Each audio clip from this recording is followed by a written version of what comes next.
Saat ini, setelah bayi memasuki ruangan awakening, dirinya mendapati hal yang aneh, merasakan tubuhnya panas dari dalam secara tiba-tiba.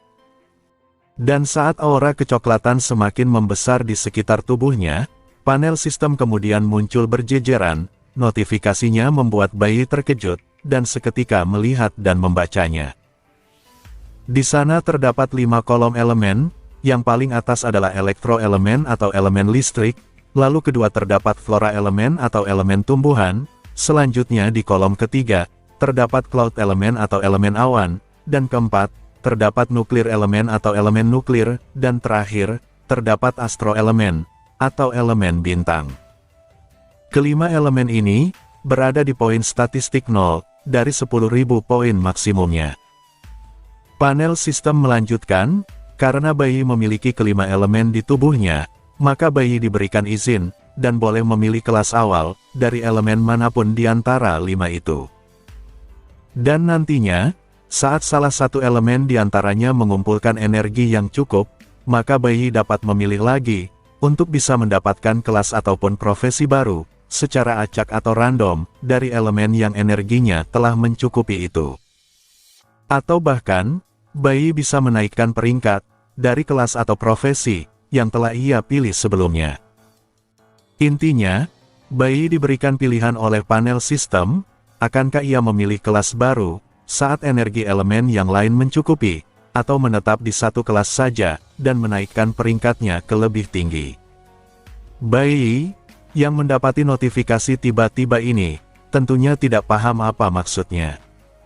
Ia lantas menyuruh panel sistem untuk menunggu sebentar, karena ia ingin mengetahui lebih lanjut detailnya. Bayi masih belum memahami perihal akumulasi elemen, atau pengumpulan elemen. Meski bayi tidak memahami sisanya, tapi yang pasti, saat ini dirinya paham, bahwa ia bisa memilih elemen yang dikehendakinya, dan mempunyai kelas atau profesi awal sesuka hatinya. Dan yang paling mengejutkan baginya, bahwa di masa mendatang nanti, ia bahkan bisa mendapatkan kelas-kelas baru, yang berbeda dari kelas yang ia pilih di awal. Selain itu, bayi juga mendapatkan izin, untuk bisa mendapatkan kelas peringkat DAS, yang dikenal paling rendah dan tidak berguna. Logo dari DAS ini, digambarkan seperti nuklir atau bahan mudah meledak, memiliki warna merah tua. Selanjutnya, ia juga bisa mendapatkan kelas peringkat Glimmer atau Ember, yang berarti warna yang redup, yang berada di tingkatan normal. Logonya digambarkan seperti pusaran air atau bahkan awan, yang memiliki warna dominan biru tua. Lalu, ia juga bisa mendapatkan kelas abis atau jurang yang dalam, yang dikenal berada di tingkatan cukup tinggi. Logonya digambarkan seperti daun, atau bahkan kristal merah, dengan dominan berwarna merah tua. Dan terakhir, ia bahkan bisa mendapatkan kelas atau profesi dari tingkat celestial atau surgawi, tingkatan tertinggi di antara semua kelas yang tersedia saat ini. Logonya digambarkan seperti cahaya bintang, dengan warna jingga putih yang mendominasi. Semua kelas yang akan ia dapatkan nanti ini, memiliki kualitas yang luar biasa, tidak bisa disamakan dengan kualitas pada umumnya. Bayi juga tidak menyangka, kalau bahkan ia bisa mendapatkan profesi atau kelas spesial, yang memiliki kualitas dengan tingkat paling tinggi, yang nantinya muncul di masa depan. Memiliki logo mahkota raja, bukan di warna hijau biru merah atau jingga, tetapi memiliki warna putih keabu-abuan. Tingkatan kelas yang melebihi surgawi ini, bisa ia dapatkan, jika persyaratannya terpenuhi di kemudian hari. Mendengar pernyataan itu, panel sistem kemudian menimpali, dengan berkata kalau dugaan bayi sudah benar. Tetapi, bayi hanya bisa memilih kelas atau profesi awal saja, dan sisanya, bayi akan bisa mendapatkannya, secara acak atau tidak menentu. Setelah melihat balasan dari panel sistem ini, bayi seketika teringat, dengan perkataan dari Raja Iblis Belphegor, saat ia bertemu dengannya secara langsung, di dalam dimensi Belphegor sendiri. Saat itu, Belphegor berinisiatif memberinya sebuah hadiah tambahan, yang nantinya berguna, sebagai bantuan darinya, meskipun cuman sedikit. Ternyata, itu adalah sebuah jantung, yang memuat kelima elemen sekaligus. Elemen yang paling atas, yang memiliki logo berwarna hitam, sepertinya tidak bisa didapatkan dengan rute biasa. Itu adalah kelas spesial yang dimaksud, suatu elemen yang paling langka, di antara keempat elemen yang ada di dunia. Jika dilihat dari bentuknya, elemen ini sepertinya menggambarkan petir hitam, atau elektro, yang mungkin saja, lebih mengarah ke elemen kegelapan. Setelah menyadari hal ini, Bai akhirnya paham, perihal mengapa saat ini, dirinya dapat mempunyai 5 elemen sekaligus di dalam tubuhnya. Ia nampak meremas dadanya, merasakan jantung Belphegor, berdetak seperti jantung manusia pada umumnya.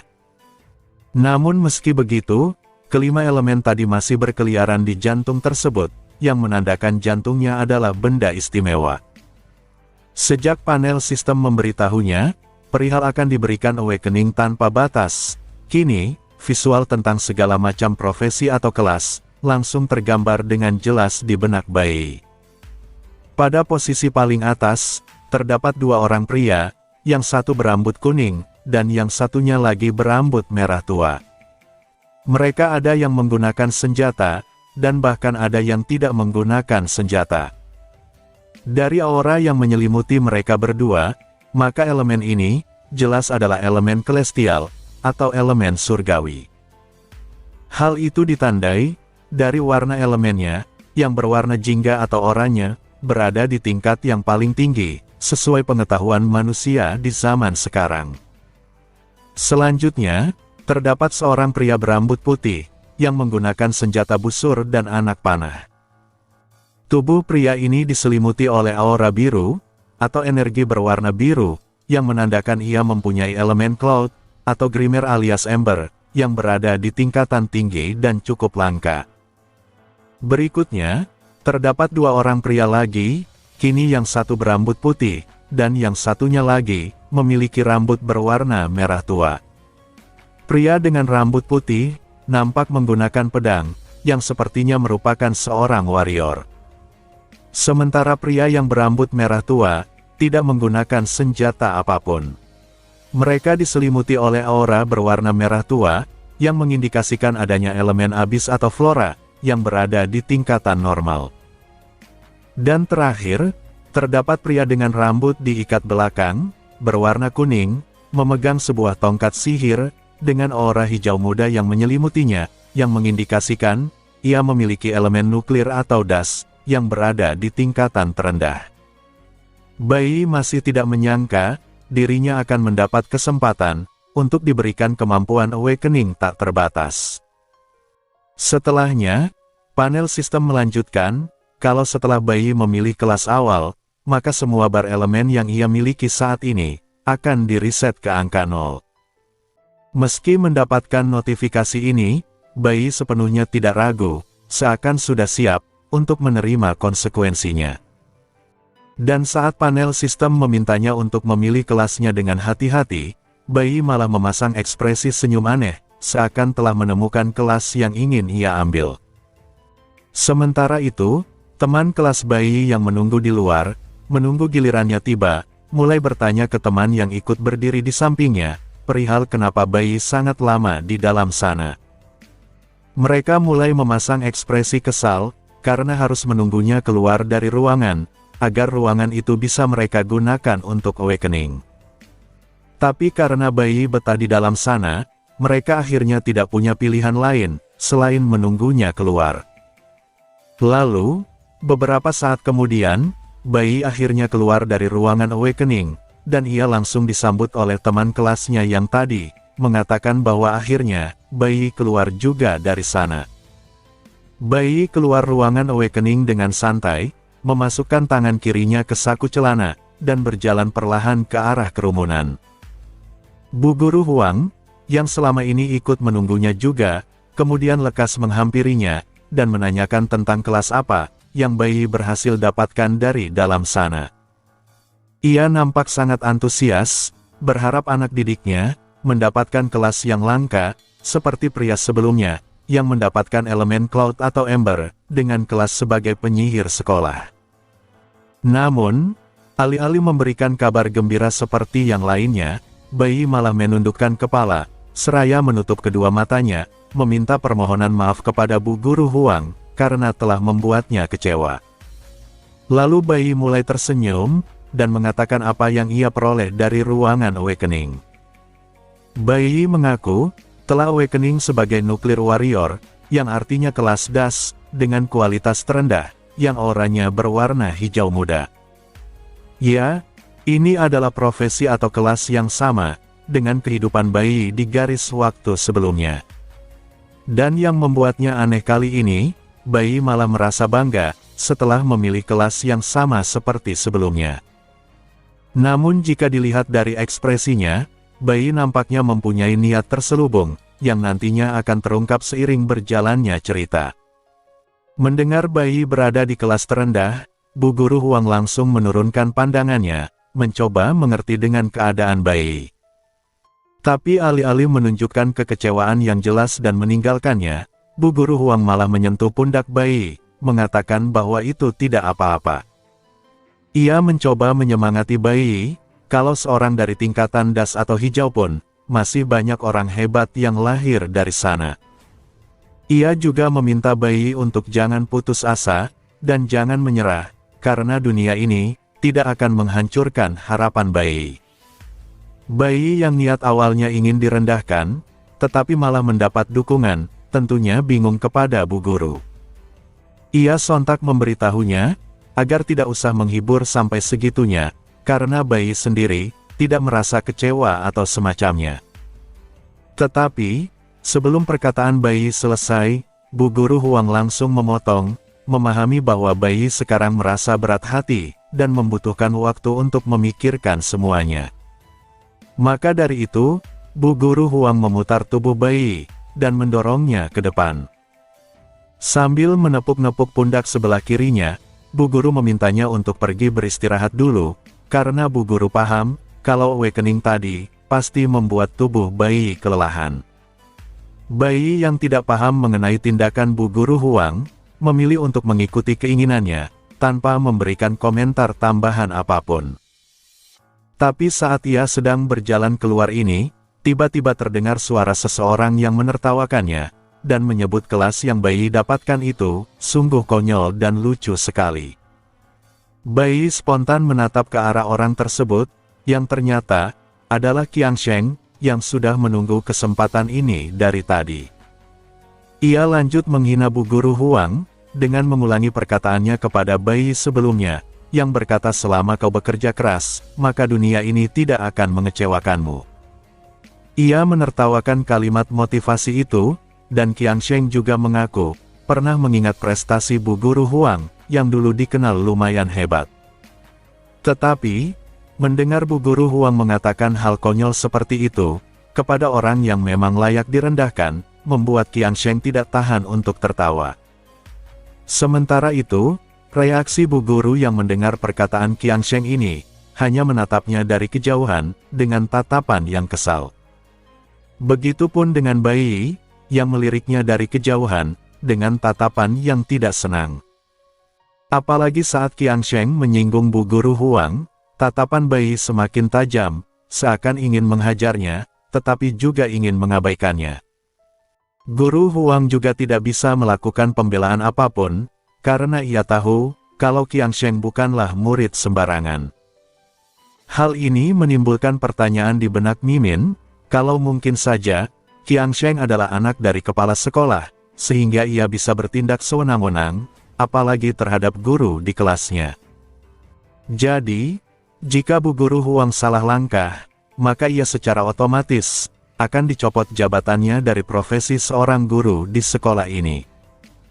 Lalu, melihat mereka berdua tidak menanggapi provokasinya, Qiang Sheng mulai menunjuk keduanya, sambil berteriak memberitahu, kalau dunia nyata itu tidak semanis seperti yang Guru Huang katakan. Ia semakin cekikikan setelahnya, didukung oleh dua teman bodohnya di belakang, yang membuat ekspresi senyum mengejek, sambil meminum jus di tangannya. Dan seakan belum cukup terpuaskan, Qiangsheng mulai mendekati Bai, mengatakan kepadanya secara personal, kalau arti dari kualitas peringkat DAS itu, adalah Bai berada di posisi paling bawah, paling rendah dan yang paling tidak berguna, di antara semua peringkat yang ada. Meskipun Qiangsheng mengatakan itu tepat di sampingnya, Bai masih tidak menanggapinya, hanya memberinya tatapan membosankan. Hal ini tentu saja wajar bagi Bai, karena dirinya telah mengalami regresi, dan sudah paham betul, perihal pengalaman berada di peringkat DAS itu, beserta asam manisnya bagaimana. Namun, ketika Qiangsheng menyinggung satu hal, ekspresi Bai seketika berubah serius, hanya karena satu kata yang ia keluarkan. Jadi, Qiangsheng semakin dekat berbisik ke telinganya, mengatakan bahwa dunia ini, memang sudah berjalan seperti itu, siapapun yang berada di bawah, maka ia akan tetap berada di bawah selamanya. Dan tanda kutip, para dewa, hanya memilih mereka yang kuat, agar bisa bertahan di dunia ini, dan menikmati hidup sesuai kelas mereka. Dan untuk yang lemah, contoh nyatanya seperti Bai, hanya hadir untuk dipermalukan saja. Kata dewa yang Qiangsheng ucapkan, sudah merupakan kata terlarang, yang sangat dibenci oleh Bai. Pasalnya, penyebab ia mati di garis waktu sebelumnya, itu karena utusan dewa, yang memerintahkan orang terdekatnya, untuk menghabisinya di sebuah misi. Jadi, mendengar kata itu saja, tatapan Bai yang semula menganggap bulian Qiangsheng hal biasa, berubah menjadi amarah yang sangat besar. Tetapi tatapan ini tidak sempat dilihat oleh Qiangsheng, karena di waktu yang hampir bersamaan, Bu Guru Huang bertanya padanya, perihal mengapa dia datang lagi untuk mengganggu. Qiangsheng menjawab, dengan meminta pendapat Guru Huang, kalau pastinya ia sudah tahu dari awal, tentang kedudukan dari seseorang yang mendapatkan peringkat DAS itu. Nyatanya, mereka hanya boleh duduk di barisan paling belakang, dan tidak pernah diperbolehkan untuk maju duduk di depan. Lalu Qiangsheng lanjut bertanya, tentang mengapa bisa seperti itu. Keduanya nampak menyimak penjelasan Qiangsheng, meskipun di dalam hati mereka, sudah muak dengan kelakuannya yang di luar batas. Qiangsheng menjelaskan, kalau itulah arti dari masyarakat biasa yang sebenarnya. Masyarakat tidak mempunyai kekuatan, tidak punya latar belakang yang menarik, bahkan tidak punya masa depan. Mereka hanya boleh duduk di belakang, dan dilupakan oleh keadilan, karena memang mereka dinilai tidak berharga. Dari penjelasan ini, sepertinya Qiangsheng tidak tahu, kalau masyarakat kecil itu bisa berharga, ketika berada di bilik suara. Mereka hanya dibutuhkan, ketika para penguasa ingin naik jabatan, dengan janji-janji palsu nan indah mereka. Qiangsheng melanjutkan, kalau mereka yang kuat itu, dapat menjadi sumber daya terbaik, dan akan semakin kuat seiring waktunya. Terlihat visual siswa yang duduk di barisan paling depan, menggambarkan ia berada di peringkat spesial, lalu diikuti dengan siswa peringkat surgawi, di belakangnya terdapat siswa dengan peringkat abis, kemudian siswa dengan peringkat cloud, dan terakhir, adalah siswa dengan peringkat nuklir atau DAS, dengan aura hijau tua yang mendominasi.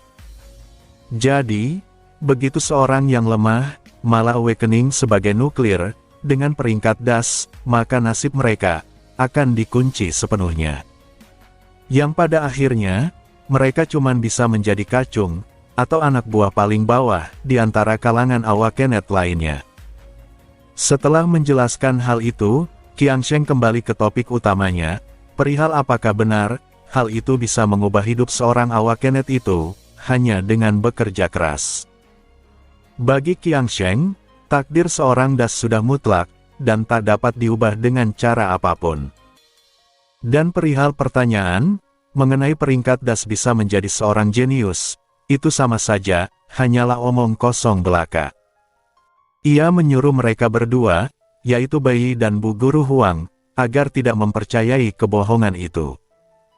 Dan seakan masih belum cukup menyudutkan posisi Bai, ia kembali menambahkan, kalau hal ini, sama seperti saat seorang manusia itu baru terlahir. Masa depannya sudah ditentukan, dan kedepannya bakal bagaimana, sudah tidak bisa diganggu-gugat oleh siapapun. Selain itu, yang membuat situasinya lebih buruk lagi, Qiangsheng dengan terang-terangan berkata, kalau Akademi Awakened mereka ini, hanya sekedar miniatur dari dunia luar. Yang artinya, segala perlakuan yang Bai Yi terima dari orang-orang nantinya, termasuk Qiangsheng sendiri, adalah contoh kecil dari perlakuan masyarakat kepada Bai Yi, jika nantinya ia sudah keluar dari akademi. Sampai di sini, Bu Guru Huang masih tetap pada pendiriannya, dengan tidak menanggapi perkataan Qiangsheng. Hingga akhirnya, Qiangsheng semakin mendekatkan wajahnya ke Bu Guru, meminta pembenaran dari penjelasannya barusan. Lalu, setelah menyudutkan Bai Yi, Qiangsheng lanjut menyudutkan Bu Guru Huang, menyebutnya hunter yang lemah, karena hanya berada di peringkat Glimmer atau Cloud. Jadi, Qiangsheng menegaskan, kalau Bu Guru hanya akan selamanya menjadi pekerja kecil, yang patuh pada aturan yang ada, dan nampak tidak berguna di akademi ini. Berikutnya ia kembali menatap Bai Yi, mengatakan kalau hunter dengan peringkat DAS sepertinya, sebaiknya pulang saja ke rumah, dan jangan buang-buang anggaran negara, dengan mencoba menghibur diri, padahal nyatanya tidak berguna. Ia mengarahkan tangan kirinya ke arah Bai Yi, tertawa sambil memegang gelas jusnya. Bai Yi yang melihat kesempatan itu, segera menggenggam bagian bawah dari gelas jusnya dengan keras, hingga membuat airnya tiba-tiba muncrat ke wajah Qiangsheng. Bai Yi melakukan itu dengan santai, seakan tindakannya ini tidak menimbulkan masalah lebih lanjut baginya. Sementara itu, Qiangsheng, yang tiba-tiba wajahnya disembur air, tentu awalnya terkejut dan kebingungan. Lalu setelahnya ia menghela nafas, merasa sangat kesal, dengan kondisi wajahnya yang masih basah oleh jus. Ia menyebut Bai Yi brengsek, dan bertanya perihal apa yang ia lakukan. Qiangsheng sepertinya belum mampu membuka kedua matanya, karena jusnya sempat masuk ke dalam, yang membuatnya terasa cukup perih. Lalu, Bai Yi kemudian menjawab pertanyaan Qiangsheng, mengaku ia tidak suka mendengar ocehannya yang panjang dan menyudutkan Guru Huang. Bai Yi nampak mengibaskan tangan kanannya, membersihkannya dari sisa jus yang menempel sebelumnya. Setelah selesai mengusap wajahnya, Qiangsheng kemudian tersenyum licik, tertawa cekikikan di awal, lalu mulai tertawa keras setelahnya. Ia kembali memberikan kata umpatan kasar pada Bai Yi, dengan menyebutnya anjing yang kurang ajar. Dan karena emosi Qiangsheng mulai meledak, ia lantas mengangkat lengan kirinya, dan hendak memberikan pukulan kuat kepada Bai Yi. Di sela-sela pukulan ini, ia juga sempat memberikan kata umpatan kedua pada Bai Yi, menyebutnya sebagai dasar bajingan. Dan karena tindakan Qiangsheng yang tiba-tiba ini, Bu Guru Huang tidak sempat melindungi Bai Yi, dan hanya bisa berkata sial di dalam hatinya. Namun Bai Yi di ujung sana, nampak tidak panik atau takut sedikit pun, malah mengarahkan tangan kanannya ke depan, berencana melakukan sesuatu juga. Panel sistem kemudian muncul, memberitahu Bai Yi, kalau Qiangsheng menggunakan skill Star Tone Strike, atau serangan duri bintang. Ini adalah serangan dasar dari Astro Assassin, yang dapat meningkatkan daya serang dari penggunanya. Saat tinju Qiangsheng semakin dekat ke wajah Bai Yi, ia lanjut memberikan kata umpatan ketiga padanya, menyuruhnya untuk mati saja di tempat ini. Sementara itu, di tangan kanan Bai Yi, kini telah terkumpul energi berwarna jingga, yang perlahan ia bentuk menjadi sebuah pedang cahaya. Dan ketika pola serangan Qiangsheng sudah pas dengan perhitungannya, Bai Yi kemudian mendapatkan kesempatan itu, dari tatapan tajamnya ke arah serangan Qiangsheng. Seketika, serangan tinjuan bintang duri Qiangsheng langsung tertahan oleh pedang cahaya yang muncul di tangan kanan Bai Yi. Ya, serangannya berhasil diblokir, karena dua serangan saling bertumpu. Ini adalah kondisi yang langka, dan dibutuhkan perhitungan yang tepat dari pengguna, agar bisa menciptakan kondisi ini.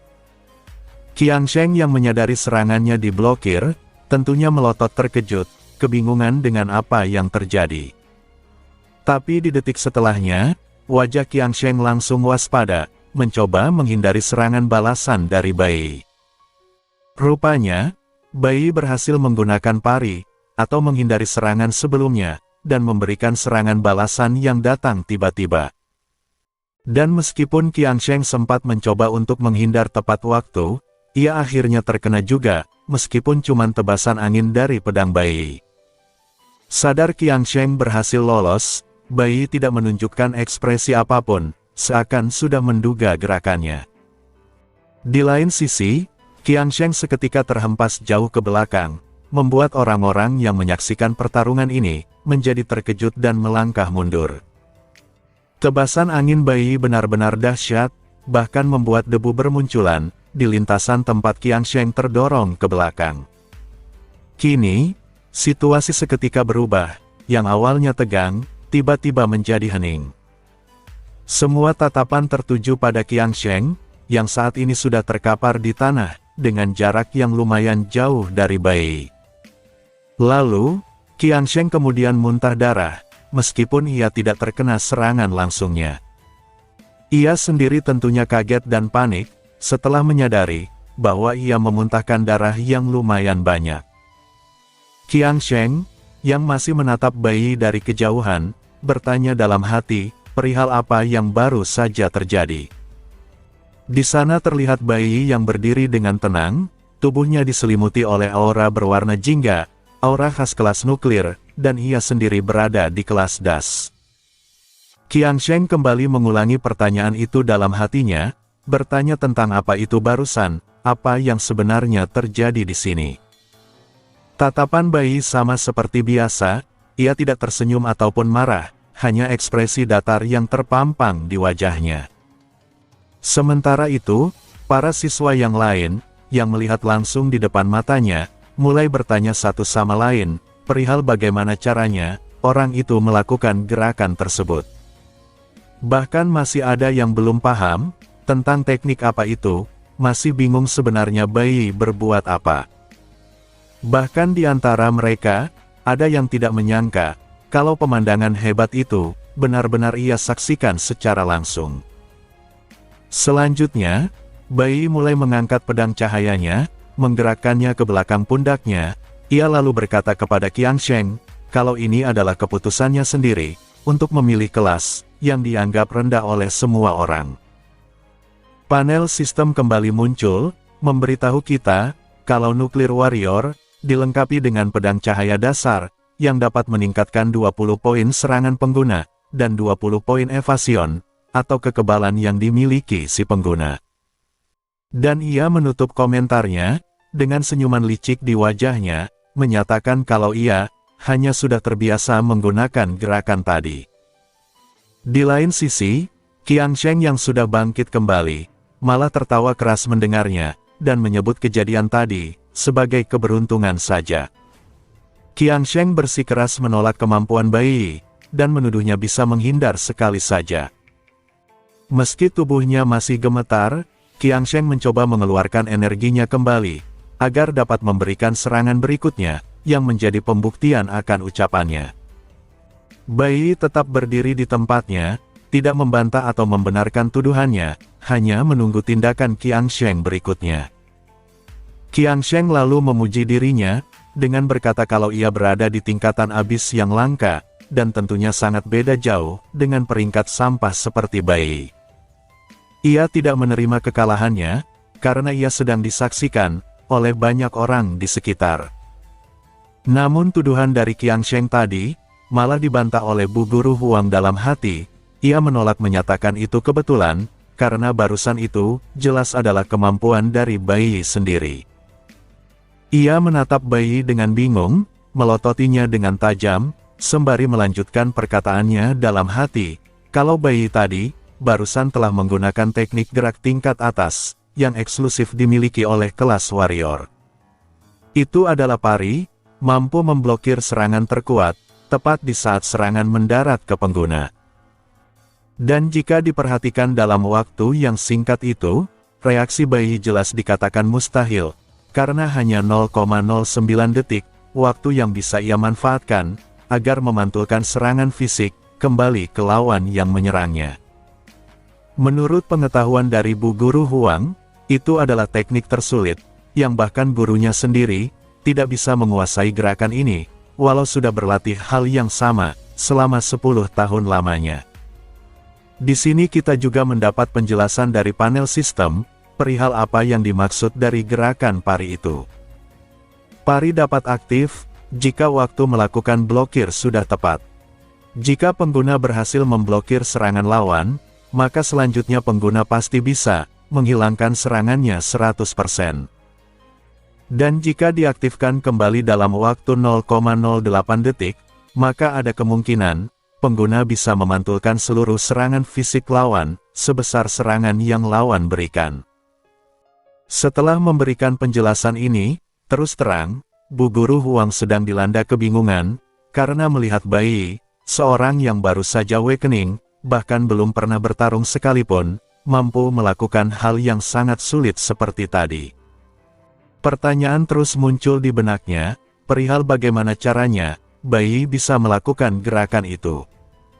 Bai kini nampaknya masih menunggu dengan tenang serangan yang Qiangsheng janjikan sebelumnya. Dan saat persiapan Qiangsheng selesai, ia mulai menarik sebuah belati di tangannya, dan lanjut bertanya ke Bai, perihal apakah dia sudah siap untuk mati. Panel sistem kembali muncul, dan memberitahu apa yang terjadi pada Qiangsheng. Qiangsheng, yang merupakan Astro Assassin, dilengkapi dengan bayonet, semacam belati, yang biasanya ditempatkan pada ujung senapan. Dengan senjata ini, pengguna bisa mendapatkan 30 poin serangan tambahan, dan juga 30 poin kecepatan. Berikutnya, Qiangsheng lanjut berteriak dengan kesal, menyebut Bai dasar sampah, dan akan ia buat Bai merangkak menyedihkan di depannya, di hadapan semua orang yang menyaksikan di tempat ini. Bai sekali lagi tidak menanggapi provokasinya, membiarkan Qiangsheng terus mengoceh. Lalu, Bai akhirnya mengungkapkan alasannya dalam hati, perihal mengapa ia memilih kelas yang terlihat paling lemah ini. Jika orang-orang pikir tidak mempunyai alasan, maka itu sudah salah besar. Bai melanjutkan, kalau pemikiran orang-orang saat ini, yang menilai dari masa depan dan hidup seseorang hanya berdasarkan kelahiran atau takdir semata, ternyata adalah kesalahan besar di masa depan nanti. Ini adalah fakta yang akan mereka ketahui dan sadari, setelah bertahun-tahun kemudian. Bai, yang waktu itu sering dibuli dan direndahkan karena peringkat dasnya, dapat berkembang pesat seiring waktu, dan mempunyai skill kelas S, yang membuatnya menjadi pemimpin kelompok nomor 1, dan terkuat seantero negeri. Dengan elemen nuklir warrior di tubuhnya, ia membuktikan kepada dunia, kalau orang yang dulunya dipandang tidak berguna dan lemah, bisa menjadi yang terkuat jika ia berusaha. Bai kemudian tersenyum, memancarkan aura jingga di sekitar tubuhnya, menunggu serangan Qiangsheng berikutnya. Kita juga diberikan penjelasan kembali, tentang apa itu blok dan pari. Blok bisa diaktifkan, ketika menggunakan senjata, untuk menahan serangan dari lawan. Blok juga dapat menetralkan lebih dari 50% serangan lawan, tergantung pada timing, atau waktu blok tersebut digunakan. Selanjutnya, untuk pari, pari bisa aktif, jika timing blok sudah tepat, jika berhasil, maka efek serangan lawan bisa dihilangkan 100%. Dan jika diaktifkan kembali dalam waktu 0,09 detik, maka ada kemungkinan untuk mengembalikan serangan lawan sepenuhnya.